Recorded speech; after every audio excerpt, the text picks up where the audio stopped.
1. Praise the lord, హల్లెలూయా.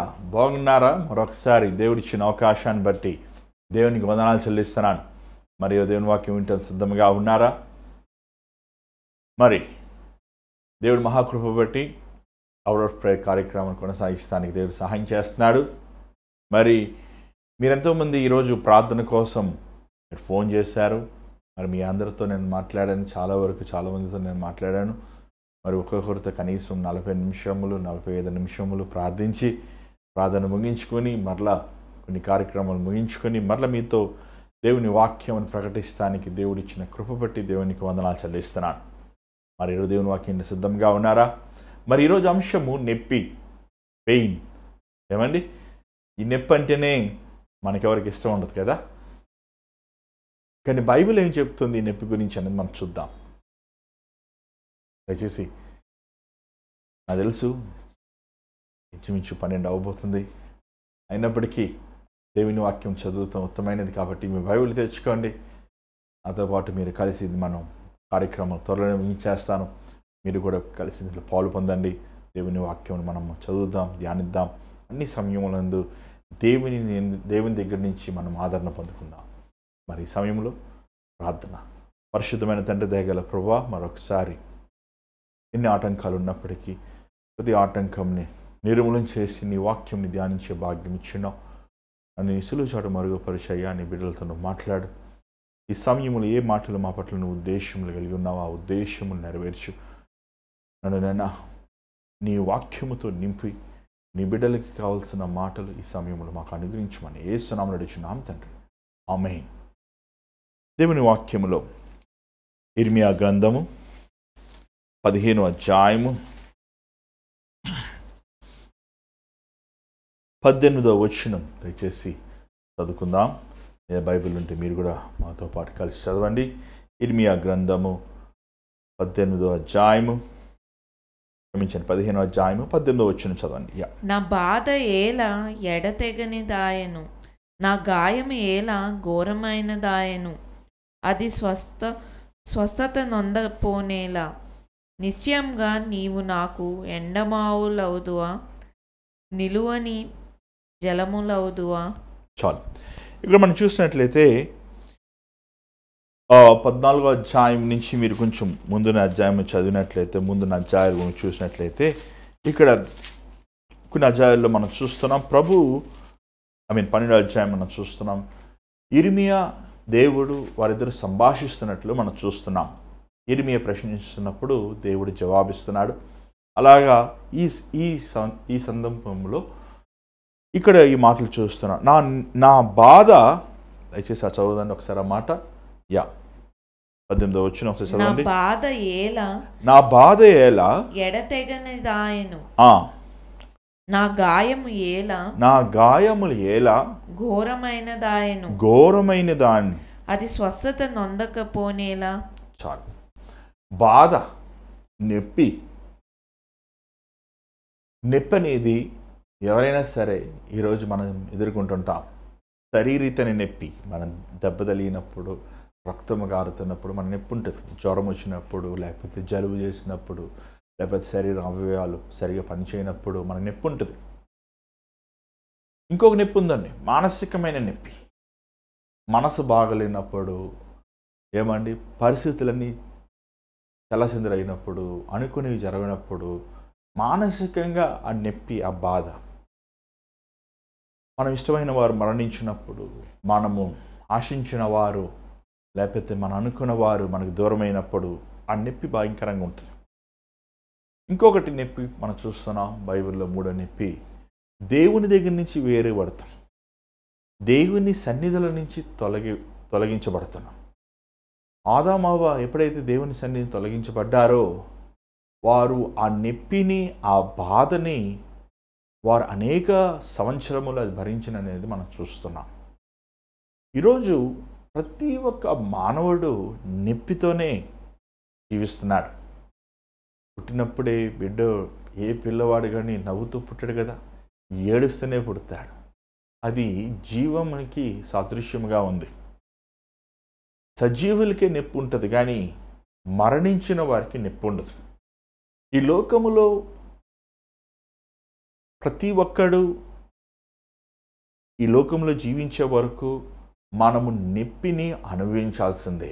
ఎందుకంటే అండి, దేవుడు ఈ భూమిని శపించాడు. ఈ ఫలము తిన్న రోజున నిశ్చయముగా మరణిస్తావు. ఈరోజు ఎన్ని నొప్పులు, అప్పులు, బాధ, సమస్యలు, ఏమండి బిడ్డల విషయము, ఆత్మీయంగా దిగజారిపోతాము, వ్యసనములకి బానిస అవుతాము. ఈరోజు చెప్పలేని బాధలు మనుషులు ఒకరి తర్వాత ఒకరు భరిస్తాం, లేకపోతే బాధపడుతూ మనం చూడగలుగుతున్నాం. మరి ఈ నొప్పులన్నింటికి అంతం చేయాలంటే ఏం చేయాలి? అందుకే కొన్ని యూరోప్ దేశముల వారు మీరు ఆత్మహత్య చేసుకోవాలనుకుంటే వారు సహాయం చేస్తారంట. ఎలాగ ఒక హాస్పిటల్ క్లినిక్ ఉంటుందో, ఒకవేళ మీరు చనిపోవాలని ఆశిస్తే మీరు వెళ్ళి ఆ క్లినిక్లోకి వెళ్ళి ఇలా నేను చనిపోవాలనుకుంటున్నానని దానికి కొంత డబ్బు కడితే వారు మీ ప్రాణం తీస్తారంట. అలా ఆత్మహత్య చేసుకుంటమే నొప్పి నుంచి విమోచన చెందుతామని చాలామంది అనుకుంటున్నారు. చూడండి, నీ ఆత్మ చనిపోయాక ఎక్కడికి వెళ్తుందో నీకు తెలుసా? అది ఎక్కడికి వెళ్తే మాకేమండి, మేము చచ్చిపోతే మా సమస్యలు తీరిపోతాయని చాలామంది కెరోసిన్ వేసుకొని నిప్పంటించుకుంటుంటారు, ఫ్యాన్లో ఊడేసుకుంటారు, ఎలుకల మందు తాగుతుంటారు, ఏమండి ట్రైల్ కింద పడిపోతుంటారు. చూడండి దేవుని బిడ్డలారా, నువ్వు చనిపోయాక నిరంతరమైన నరకం అనేది ఒకటి ఉంది. అక్కడ అగ్ని ఆరదు, పురుగు చావదు. ఈ లోకములో మనము కొంచెంసేపు నొప్పిని, కొంచెంసేపు బాధని, వేదనని, దుఃఖమని, కన్నీటిని మనం భరించలేకపోతున్నాం. కానీ నరకము అది తరతరములు, అది సంవత్సరములు అంతము లేని బాధ. అక్కడ కన్నీరైనను, మూలుగైనను, ఏమండి ఉండే స్థలం అది, బాధ స్థలం అది, నిరాశ స్థలం అది. ఈరోజు చాలామంది అర్థం చేసుకుంటలేదు ఏంటంటే, మానవుడికి వచ్చిన ప్రతి నొప్పిని యేసు ప్రభు అనుభవించాడు. ఆదాము అవ్వ ఆ రోజు ఫలము తిన్న రోజున వారు దేవుని సన్నిధిలో నుంచి వెలేయబడ్డారు. మన పాపముల నిమిత్తము, మన అపరాధముల నిమిత్తము ఆయన దేవుని ద్వారంగా ఏ తండ్రినైతే ఆయన అధికముగా ప్రేమించాడో, ఏ తండ్రి సహవాసం అయితే ఆయన కలిగి ఉన్నాడో, ఆ సిలువలో నా ప్రభు నాతో ఉన్నాడని పిలాతు ఎదుట, హెరోదు ఎదుట, అననీయ కైఫా ఎదుట, వారు ఎదుట ఆయన మౌనంగా ఉన్నాడు. కారణం ఏంటంటే ఆయన తండ్రితో సంభాషిస్తున్నాడు. తండ్రి యందు తను ధైర్యం తెచ్చుకున్నట్టు మనం చూస్తున్నాం. అందుకే మొదటి మాట ఏమన్నాడు? తండ్రి వీరు ఏమి చేయించున్నారు, వీరు ఎరువు కనుక వీరిని క్షమించినంత గొప్ప మాట అంత నొప్పిలో కూడా ప్రభు అనగలిగాడు. కానీ ఎప్పుడైతే నాలుగో మాటగా ఏలీ ఏలీ లామా సబక్తానీ, నా దేవా నన్ను ఏల చెయ్యి విడిచితివి అని బిగ్గరగా ఆయన కేక వేసెను అని చూస్తున్నాం. నొప్పి, ఒంటరితనం, చింత. ఈరోజు చాలామంది అండి శరీర నొప్పుల కంటే మానసికమైన నొప్పి అనేది ఎంతో భయంకరమైనది మనం చూస్తున్నాం. భార్యాభర్తల మధ్య ఏక మనసు లేదు, తల్లిదండ్రులు బిడ్డల మధ్య ఏక మనసు లేదు, అన్నతమ్ముల మధ్య ఏక మనసు లేదు, ఒకరి కలహాలు, కొట్లాట్లు, నరహత్య చేసుకుంటాం, ఒకరిని హానిపరుచుకుంటాం. చూడండి, ఈ నొప్పులకి విరుగుడు ఎలాగా? చాలాసార్లు చాలామందిని హాస్పిటల్కి వెళ్ళి ప్రార్థిస్తున్నప్పుడు అండి, ఆ హాస్పిటల్లో వారు పడుకున్న వారిని చూస్తున్నప్పుడు ఎంతో నా హృదయం కదిలిపోతుంటుంది. ఆ నొప్పికి కొంతమంది యాక్సిడెంట్ అయ్యి కట్లు కట్టుకొని, కొంతమంది భయంకరమైన జబ్బులతో హాస్పిటల్ ఐసీయూలో ఉంటున్నప్పుడు వారిని చూసినప్పుడు ఎంతో బాధ. దాంట్లో చిన్నపిల్లలు ఉంటారు, యవనస్తులు ఉంటారు. ఎంతోమంది ఏమండి వారి నిరాశమైన స్థితిలో ఉంటామని చూడగలుగుతున్నాం. బాధలో తిరిగి సజీవులుగా వస్తారా రాదా అని ఒక మరణ భయం అనేది వారి ముఖంలో మనం చూస్తుంటాం. ఈరోజు మానవుడు ఎందుకు ఇంత నొప్పి? ఒకసారి ఒక చిన్న బిడ్డ మరణించిన ఆ స్థలంలో నేను ఉండాల్సి వచ్చింది. ఒక ఆయన అడిగాడు, ఎందుకండి ఈ చిన్న బిడ్డ మరణించాలి? అది ఎంత వేదన, ఎంత బాధ. ఏమండి మరణించినప్పుడు చూడండి, మనకి ఇష్టమైన వారు మరణించినప్పుడు ఆ నొప్పి తట్టుకోలేం, మనం ఆ వేదన తట్టుకోలేం. అది కొన్ని సంవత్సరాలైనా చాలామంది ఆ మరణించిన వ్యక్తి ఒకవేళ సమాధానం ఉన్నా ఆ మరణించిన కుటుంబస్తులు, ఆ వ్యక్తి కుటుంబస్తులు అతన్ని మర్చిపోలేక ఆ బాధతోనే వారు జీవితం గడుపుతాం అనేది ఎంతోమంది నేను చూశానండి. ఇట్లాంటి ఈరోజు నొప్పి, ఇంత నొప్పి, తీరని గాయములు, తీరని బాధ, దీనికి విడుదల లేదా? దీనికి జవాబు లేదా? నా గుండెల్లో ఉన్న నొప్పిని తీయవాడు ఎవడు? మనం యాబేజును చూస్తున్నాం. ఏమండి, మొదటి వృత్తాంతములు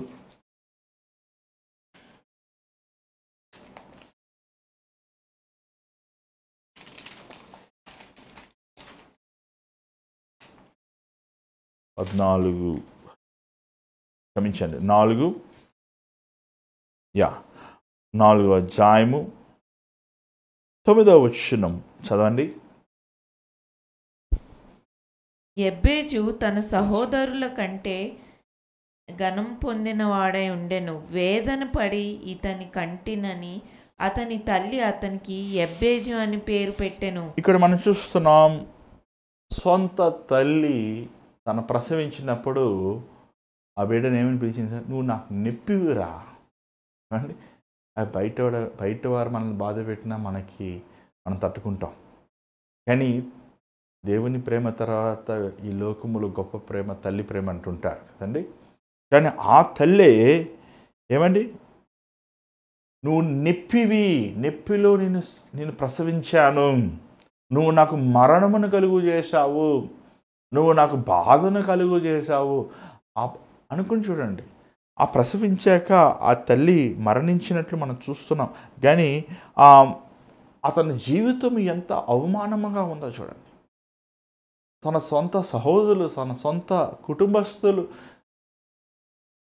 తనను ఒక హేళనగా, లేకపోతే ఒక చులకనగా, లేకపోతే ఒక శపితమైన వ్యక్తిగా, అంత మాత్రమే కాదు, యాబేజు చేసిన ప్రతి పనిలో ఏమండి సఫలత లేని స్థితి, దుఃఖము, బాధ, కన్నీరు. ఏం చేశాడు ఆయన? 10వ వచనం చూడండి, చదవండి ఒకసారి. యెబ్బేజు ఇశ్రాయేలీయుల దేవుని గూర్చి మొరపెట్టి, ఏమండి ఇంగ్లీష్ బైబిల్ చాలా బాగుంది. ఏమండి Jabez cried out to the Lord. తను దేవుని యందు మొరపెట్టెను, కన్నీరు కార్చెను, రోధించెను. నీ జీవితంలో నువ్వు నొప్పి ఉన్నప్పుడు, బాధ ఉన్నప్పుడు నువ్వు దేవుని వైపు మొరపెట్టు. మనుషులు ఏం చేస్తారు? మనుషులు ఏమి చేయగలుగుతారు? మనుషులు నీ సమస్యలు ఎంతవరకు తీర్చగలుగుతారు? డాక్టర్లు ఎంతవరకు నీకు వైద్యం చేయగలుగుతారు? అధికారులు ఎంతవరకు నిన్ను బలపరచగలుగుతారు? నీ కుటుంబస్తులు ఎంతవరకు నిన్ను అర్థం చేసుకోగలుగుతారు? చాలాసార్లు మనం దేవుని స్థానమని మనుషులతో నింపుతున్నాం కాబట్టి మన నొప్పిగానే ఉండిపోయింది. యెబ్బేజు దేవుని సన్నిధిలో కన్నీరు కార్చాడు, కేక వేశాడు. రైడ్ అని ఉంది, క్లియర్గా రాయబడింది ఇంగ్లీష్ బైబిల్లో.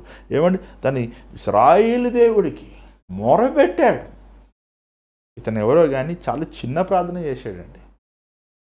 చాలా చిన్న ప్రార్థన. ఏమని ప్రార్థన చేశాడో చూడండి. అక్కడి నుంచి చదవండి. నీవు నన్ను నిశ్చయంగా ఆశీర్వదించి నా సరిహద్దును విశాలపరిచి నీ చెయ్యి నాకు తోడుగా ఉండ దయచేసి నాకు కీడు రాకుండా దానిలో నుండి నన్ను తప్పించుము అని ప్రార్థింపగా. ఏమండి, దేవుని హస్తము అది క్రమశిక్ష చేసే హస్తం, అది నల్లగొట్టే హస్తం, అది వెర్రగొట్టే హస్తం. దేవుని హస్తం కింద ఉన్నవారు చెప్పాలంటే వారి ఇష్టానుసారంగా వారు జీవించలేరు. దేవుని హస్తము మనల్ని వెర్రగొట్టేది, ఏమండి మనల్ని దిద్దేది, మనలో ఉన్న ఆదాము స్వభావం తీసివేసేది. అది ఏమంటారు, అది అందరు ఇష్టపడరు, అందరూ మెచ్చుకోరు, అందరూ ఆశించరు. కానీ యెబ్బేజు అడిగాడు, దేవా నాకు నీ హస్తము నా మీద ఉంచు నాయనా, నీ హస్తముతో నన్ను కప్పయ్యా, నీ హస్తము కింద నన్ను దాయనాయనా. ఎందుకంటే దానికి బాగా తెలుసు, దేవుడు ఒక్కడే మన హృదయములో ఉన్న నొప్పిని, అవమానమని, నిందని, ఏమండి ఫలింపలేని స్థితిని, బాధని తీయగలిగిన వాడు. హన్నా మనం చూస్తున్నాం, హన్నా భర్త అని ఎల్కైనా తన సవతి పెనిన ఎగటారిగా అన్నాని వారు మాట్లాడినట్టు మనం చూస్తున్నాం. కానీ హన్నా గర్భంని మూసింది ఎవరు? దేవుడే. దేవుడి హస్తం హన్నా మీద ఉన్నప్పుడు దేవుడు తన గర్భాన్ని మూసాడు. ఎప్పుడైతే హన్నా పశ్చాత్తాపడిందో, ఎప్పుడైతే హన్నా ఆ నొప్పితో, ఆ బాధతో, ఆ కన్నీటితో దేవుని సన్నిధిలో తను రోధించిందో, ప్రార్థించిందో, అదే హస్తము దేవుడు తనకు విలువైన శ్రేష్టమైన కుమారుని ఇచ్చాడు, సమూయేలుని. అబ్బేజు చూసినట్లయితే దేవుడండి తనని జ్ఞాపకం చేసుకున్నాడంట. మన నొప్పిని తొలగించగలిగినది యేసు ప్రభు హస్తము. ఏముంది యేసు ప్రభు హస్తములో? ఏమండి యేసు ప్రభు హస్తములో ఏమన్నా చక్రాలు, ఏమండి పటాసులు, ఏమండి ఏమన్నా గిమిక్స్, మ్యాజిక్స్ ఉన్నాయా? ఏముందో చూడండి. యెషయా గ్రంథం 53వ అధ్యాయము ప్రభు హస్తములో ఏముందో మనం చూద్దాం. యెషయా గ్రంథం 53వ అధ్యాయం. మనకంతా చదువుతున్న సమయం లేదు, కానీ మనము జస్ట్ బాగా మాత్రం చూద్దాం. 4వ వచనం చూడండి ఒకసారి. నిశ్చయముగా అతడు మన రోగములను భరించెను, మన వ్యసనములను వహించెను. అయినను మొత్తబడిన వానిగాను, దేవుని వలన బాధింపబడిన వానిగాను, శ్రమ నొందిన వాడిగాను మనం అతన్ని ఎంచితిమి. మన అతిక్రమ క్రియలను బట్టి అతడు గాయపరచబడెను. ఆయన హస్తములో గాయం ఉంది. ఏం గాయం అది? ఆయన హస్తములో మన కోసము, మన అపరాధముల నిమిత్తము, మన శాపము నిమిత్తము, మన వ్యాధుల నిమిత్తము, మన బాధల నిమిత్తము, మన నేరరూపమైన మనసు నిమిత్తము, మన వ్యసనముల నిమిత్తము ఆయన రక్తములో నుంచి కారుతున్న, ఏమండి ఆయన అరచేతుల నుంచి కారుతున్న విలువైన అమూల్యమైన రక్తం, యేసు ప్రభు రక్తము సకల పాపములను కొట్టువేను. పాపము నొప్పిని కలిగేస్తుంది, పాపము మరణము కలిగేస్తుంది, పాపము దేవుని నుంచి మనం దూరపరుస్తుంది, పాపము మనల్ని శపితమైన వారిగా చేస్తుంది. కానీ ఆ కల్వరి శిలువలో మన పాపముల నిమిత్తము ఆయన గాయపరచబడెను. అందరూ చదవండి. 5వ వచనం చదవండి. మన అతిక్రమ క్రియలను బట్టి అతడు గాయపరచబడెను, మన దోషములను బట్టి నలుగొట్టబడెను.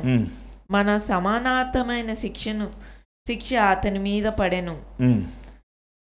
అతడు పొందిన దెబ్బల చేత మనకు స్వస్థత కలుగుచున్నది. ఏముందండి అక్కడ చూసినట్లయితే ఆయన పొందిన గాయముల ద్వారంగా మనకు 2 జరుగుతున్నాయి. ఒకటి స్వస్థత, అది శారీరకమైన నొప్పి అవనవ్వండి, మానసికమైన నొప్పి అవనవ్వండి, అపవాది ద్వారా కలిగిన నొప్పి అవనవ్వండి, అది ఎలాంటి నొప్పి అవనవ్వండి, ఆ నొప్పి నుంచి మనకి స్వస్థత కలుగుతుంది కేవలము ప్రభు పొందిన గాయముల్లో నుంచి వస్తున్న రక్తము ద్వారంగా.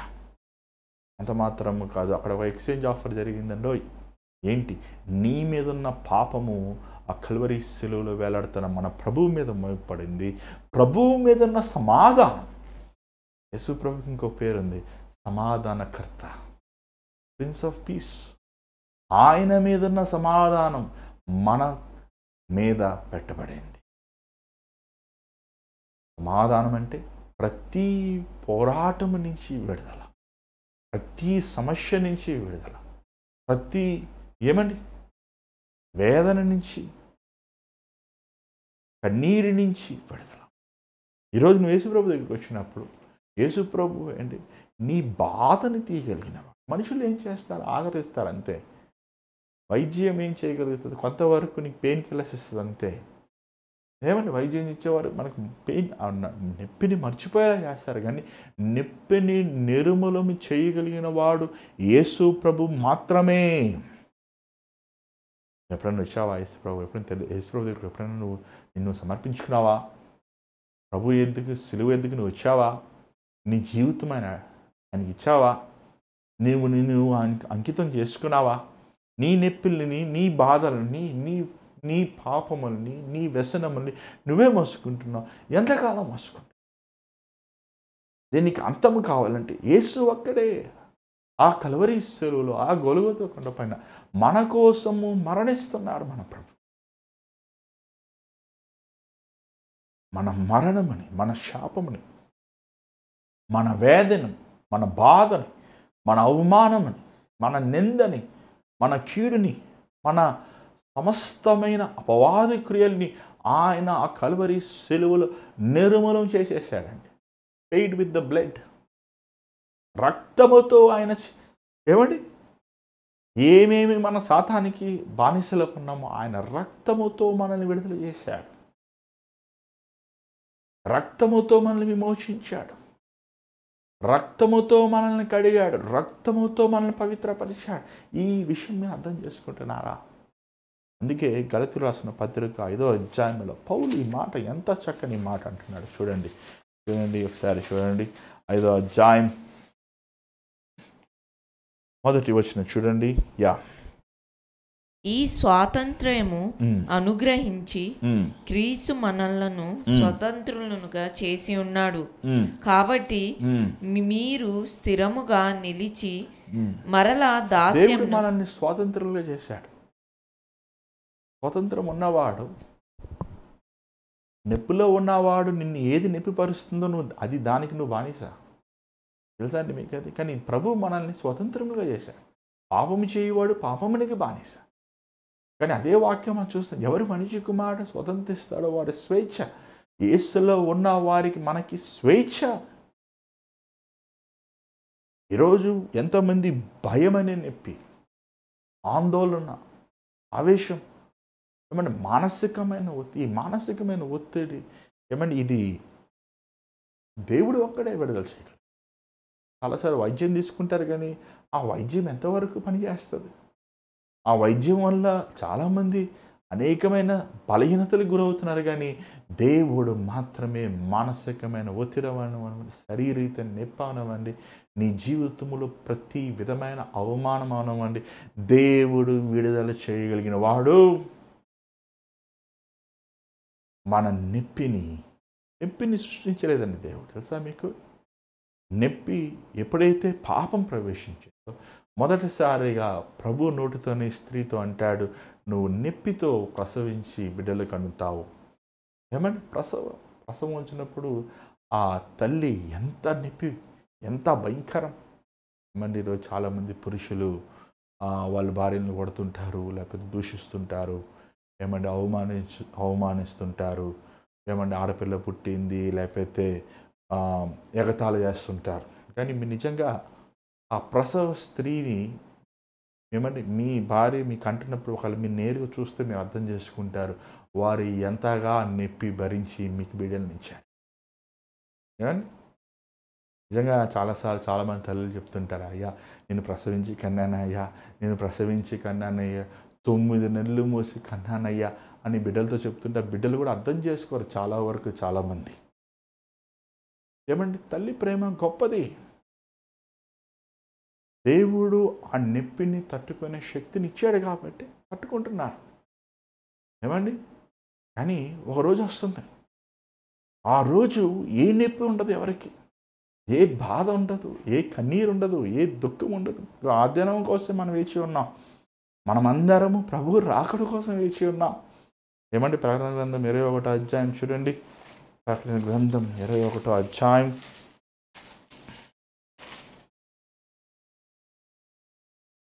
4వ వచనం చదవండి.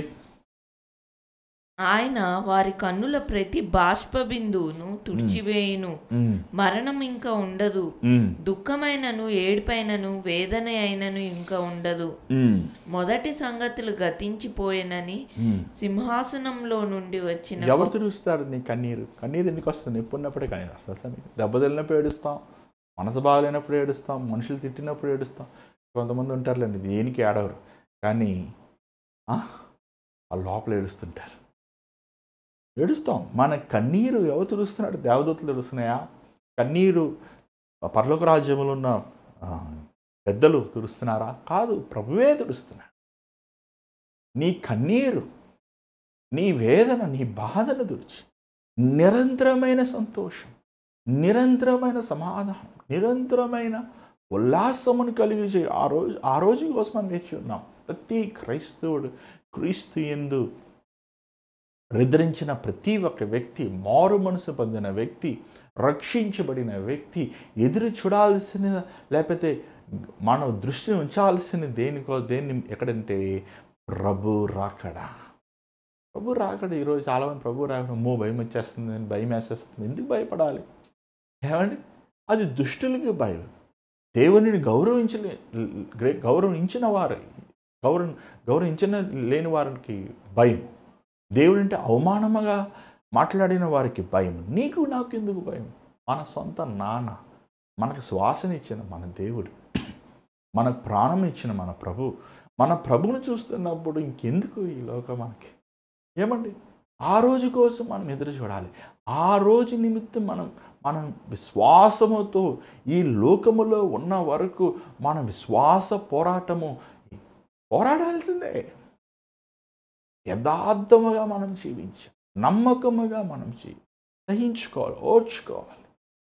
కానీ ఒక దినమున ప్రభువును మనం ఎదుర్కొన్నప్పుడు మన కన్నీరు తుడిచివాడు, మనల్ని హత్తుకునేవాడు, మనల్ని బలపరిచేవాడు, ఆయనతో పాటు నిరంతరము ఆయన సన్నిధులు యుగము తరతరములు నివసింపచేసేవాడు.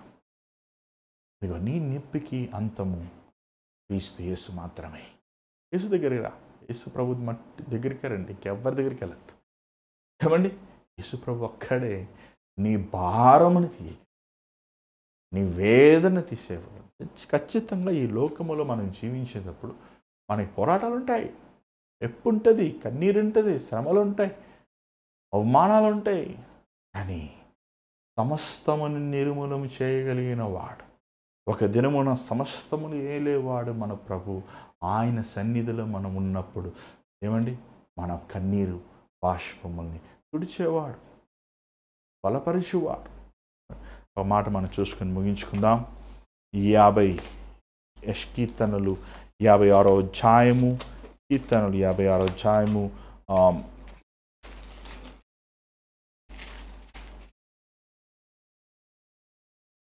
8వ వచనం చదవండి. నా సంచారములను నీవు లెక్కించి ఉన్నావు, నా కన్నీళ్లు నీ బుడ్డిలో నుంచబడి ఉన్నవి, అవి నీ కవిలలో కనబడును కదా. ఏమండి, ఎంత చక్కగా దావీదు రాస్తున్నాడు. అయ్యా, నా సంచారములను లెక్కించి ఉన్నావు. మా బాధ, కన్నీరు ఎప్పుడు వస్తుందండి? బాధ ఉన్నప్పుడు, నొప్పున్నప్పుడు. ఆ ప్రతిదీ దేవుడు దాచిపెట్టాడంట. నా బిడ్డ నా సన్నిధిలో ఏడ్చిన కన్నీరు, నా సహాయము కోసం ఎదురు చూసిన కన్నీరు. నిశ్చయముగా మనము కన్నీటితో ప్రార్థించినప్పుడు, మనం కన్నీటితో దేవుని సన్నిధిలో ఆయన బంగారమైన గాయపడిన పాదములు ముద్దు పెట్టుకున్నప్పుడు నిశ్చయముగా ఆయన జవాబిచ్చేవాడు, నేను లేవనెత్తువాడు. ఏం చేయాలి అనద్దు. దేవుని సన్నిధిలో ఉపవాసం ఉండి కన్నీరు కాచు. నీ బాధంతా ఆయనతో చెప్పు, నీ వేదనంతా ఆయనతో చెప్పు. యేసుప్రభు చచ్చినవాడు కాదు, సజీవుడికి దేవుడైనా ఈరోజు జీవించేవాడు. ఈరోజు నిన్ను నన్ను చూస్తున్నాడు, మనల్ని చూస్తున్నాడు. మన తల్లిదండ్రులైనా మరణించుంటారేమో కానీ, ఒకళ్ళు ఉన్నా వాళ్ళు ఏం చేయలేరేమో కానీ, మనకి శ్వాస నుంచి మనల్ని రూపించిన మన తండ్రి, మన ప్రభు, మన దేవుడు, ఆయన సొంత ప్రాణమును కూడా లెక్క చేయకుండా ఆ కల్వరి శిలువలో చివరి రక్తపు బొట్టు కూడా కార్చిన మన విలువైన యేసయ్య ఆయన వైపు చూచి నువ్వు మొరపెట్టినప్పుడు ఏమండి క్షేమగా ఆయన నిన్ను బాగు చేయవాడు, నిన్ను లేవనెత్తువాడు. ఆత్మహత్య చేసుకోవద్దండి. ఆత్మహత్య చేసుకుంటారు. ఆత్మహత్య చేసుకుంటే వాళ్ళు ఏం ప్రయోజనం? తిరుగువారు. ఏమండి ఆత్మహత్య చేసుకుంటే తిరుపతి సమస్యలు అంటే వాళ్ళు దెయ్యాలు కాబట్టి తిరుగుతుంటారు. ఎక్కడో పోరు. చాలా పిచ్చి పిచ్చి పనులు చేయొద్దండి. దేవునితో చెప్పు నిశ్చయముగా దేవుడు నీ బాధని, నీ అవమానము, నీ సిగ్గుని ఏమంటే రెండంతలు ఘనతగా ఇవ్వగలిగాను. ఇశ్రాయేలు దేవుడు కొనుక్కుడు నిద్రపోడు. ఈరోజు ఆయన చూస్తున్నాడు, నిన్ను చూస్తున్నాడు. ఆయనకి మన సహాయం అవసరం లేదు, ఆయనకి మన సలహాలు అవసరం లేదు. ఆయన సమస్తము చేయగలిగిన వాడు. కానీ మొదట నిన్ను తగ్గించుకోవాలి, మొదటగా నిన్ను ఆయన చేతిలో సమర్పించుకోవాలి, మొదటగా నీ ప్రవర్తన సరిచేసుకుంటానికి ఆయన నీ పాపములు, అతిక్రమములు, దోషములు ఒప్పుకోవాలి, విడిచిపెట్టాలి. ప్రభు నిన్ను నీ రక్షకుడిగా అంగీకరించి ఆయన మాత్రమే నీవు రాజుగా చేసుకుని నడవాలి. ఖచ్చితంగా అది ఒక చాలా ఛాలెంజే. కానీ నువ్వు సమర్పించుకుంటే దేవుడు నీ ద్వారంగా శూర కార్యాలు చేయగలిగాడు. ఈరోజు నీ జీవితం దేవునికి ఇస్తావా? నీ బ్రతుకు దేవునికి సమర్పించుకుంటావా? మన వ్యసనములు మోసాడు, మన బాధలు మోసాడు, మరలా నువ్వు ఎందుకు మోసుకుంటావు? విశ్వాసముతో నువ్వు మోకరించి నువ్వు ఉన్న స్థలముల్లో నీ చేతులు పరలోకం వైపు చాచి ప్రభు సన్నిధులను కన్నీరు కాచు. దయచేసి స్థలంలో ఉంచండి, ప్రార్థించాలి. పరిశుద్ధమైన తండ్రి దయగల ప్రభువా, మా బాధను తెలుసయ్యా, నీకు మా వేదన తెలుసయ్యా, మా దుఃఖము తెలుసు నాయన, మా వ్యసనములను ఎరిగిన వాడు నాయన, మా దుర్మార్గమైన స్థితిని ఎరిగిన వాడు నాయన. మమ్మల్ని విమోచించేవాడు ఎవడున్నాడు ప్రభా? మమ్మల్ని కాపాడేవాడు ఎవడున్నారయ్యా? మమ్మల్ని బాగు చేసేవాడు ఎవడున్నారైనా? దేవా, ఈరోజు నీ బిడ్డల్ని చూడయ్యా, భరించలేనంత నొప్పి, వేదన, కన్నీరు, దుఃఖము వారి జీవితంలో అనుభవిస్తున్నారు నాయన. అయ్యా నీ సేవకుడుగా నాయన నీ బంగారు పాదం పట్టుకుని వేడుకుంటున్నాను ప్రభా. నీ బిడ్డల యందు నువ్వు కనికరం చూపించాయా, దయ చూపించాయా అయ్యా, వారిని క్షమించు ప్రభా. నువ్వు లేవనెత్తు నాయన దేవా, వారి గుండెల్లో ఉన్న భారమును తొలగించు. అనేక మంది అపవాది ద్వారా, అపవాద అనుచరుల ద్వారా దేవా శోధించబడుతూ బాధపడుతూ వారు నైనా బానిసలో ఉన్నారయ్యా, పాప వ్యసనములో తండ్రి. అలాంటి వారినైనా నీ నామంలో విడిపిస్తున్నామయ్యా, వారిని జ్ఞాపకం చేసుకున్నా. ఈరోజు ఈ కార్యక్రమం చూస్తున్న ప్రతి ఒక్కరిని ఏ బాధ అయితే వారు కలిగి ఉన్నారు, ఏ వేదన అయితే వారు కలిగి ఉన్నారు, ఏ దుఃఖమైతే వారు కలిగి ఉన్నారు, చెప్పుకోలేక ఏడవలేక అయ్యో నా జీవితం ఇంకా నిరీక్షణ లేదని కృంగిపోయి ఉన్నారు. అలాంటి వీళ్ళని నువ్వు కాపాడయ్యా, కాపాడు నాయన, నువ్వు క్షమించు నాయన. నీ అమూల్యమైన రక్తమునైనా, నీ విలువైన రక్తమునైనా ఆ బిడ్డల మీద ప్రోక్షించి వారిని శుద్ధి చేయనైనా. వారు పోగొట్టుకున్న రక్షణ ఆనందమును వారు అనుగ్రహించమని నీ గొప్ప పరిశుద్ధాత్మ కార్యము నీ బిడ్డల జీవితమును నువ్వు చేయమని యేసు నామములో అడుగుచున్నాను తండ్రి, ఆమేన్. మరియు దేవుడు మీతో మాట్లాడంటే మాకు తెలియపరచండి. మరి చాలా ఆలస్యమైంది, క్షమించండి. ఖచ్చితంగా సమయాన్ని రేపు నుంచి పాటిస్తాను. నన్ను మీరందరూ ఎంతో క్షమించాలి, ఎంతో ఆలస్యమైంది. కానీ నేను శాయశక్తులు అన్ని పనులు చేస్తానికి ప్రయత్నిస్తున్నాను. మరి మీరు నా కోసం కూడా ప్రార్థన చేయండి. దేవుడు సహాయకులు, నమ్మకమైన వారిని ఇస్తానికి, అదేలాగ పరిచర్య విషయంలో దేవుడు ఆశ్చర్యమైన కార్యాలు చేసేలా మీరు ప్రార్థించండి. మరి ముఖ్యమైన గమనికండి, మరి మీరు హైదరాబాదు ప్రాంతంలో ఉంది, మరి మీరు ఆరాధనకి రావాలని ఆశిస్తే మరి హైదరాబాద్ ప్రాంతంలో R3 ఐకాన్ బ్యాంక్వెట్ AC హాల్లో జరుగుతుంది అండి. మరి ఆ టైమింగ్స్ అవన్నీ మీరు స్క్రీన్లో చూస్తున్నారు. రండి, మీరు మీ కుటుంబస్తులు రండి, దేవుని దీవెనలు పొందండి. మీకోసం వ్యక్తిగతంగా ప్రార్థిస్తానికి, మీకు సలహాలు ఇస్తానికి దేవుడు మరి ఈ అవకాశం కలుగు చేస్తున్నాడు. మీరు ఉపయోగించుకోండి. మరి అంత మాత్రం కాదు, ఇంకొన్ని మీకు వివరాలు కావాలనుకుంటే మీరు స్క్రీన్ మీద కనబడుతున్న నెంబర్కి మీరు కాల్ కానీ, వాట్సాప్ కానీ, లేకపోతే మీరు టెక్స్ట్ మెసేజ్ కానీ పంపించండి. మా ప్రియులు, లేకపోతే నేను కానీ, నా భార్య కానీ, మేము మీకు ఈ విషయంలో మీకు సహాయం చేయాలని ఆశిస్తున్నాం. లేకపోతే అడ్రస్ ఎలా కనుక్కొని, ముఖ్యంగా చెప్పాలంటే మేము కూడా హైదరాబాద్ ప్రాంతానికి కొత్తే, బట్ దేవుని కృప బట్టి మాకు తెలిసిన వరకు మిమ్మల్ని గైడ్ చేస్తానికి మేము ప్రయత్నిస్తాం. మరి ముఖ్యమైన గమనించండి, ఉపవాస ప్రార్థన ఉంది. మరి కాజాగూడ అనే ప్రాంతంలో జరుగుతుంది. మీరు ఎవరైనా సరే ఈ థర్స్డే 26వ తారీఖున రిపబ్లిక్ డే 2 గంటల నుంచి 5 గంటల వరకు జరిగే ఈ ఉపవాస ప్రార్థనలో మీరు పాలు పొందాలని ఆశిస్తే మీరు రావచ్చు, మీరు పాలు పొందచ్చు. మరి ఈ భారమైన పరిచర్లో దేవుడు మిమ్మల్ని ప్రేరేపిస్తే మీ గ్రూపులు మీ విరాళం పంపించవచ్చు, మీ కానుకలు పంపించవచ్చు.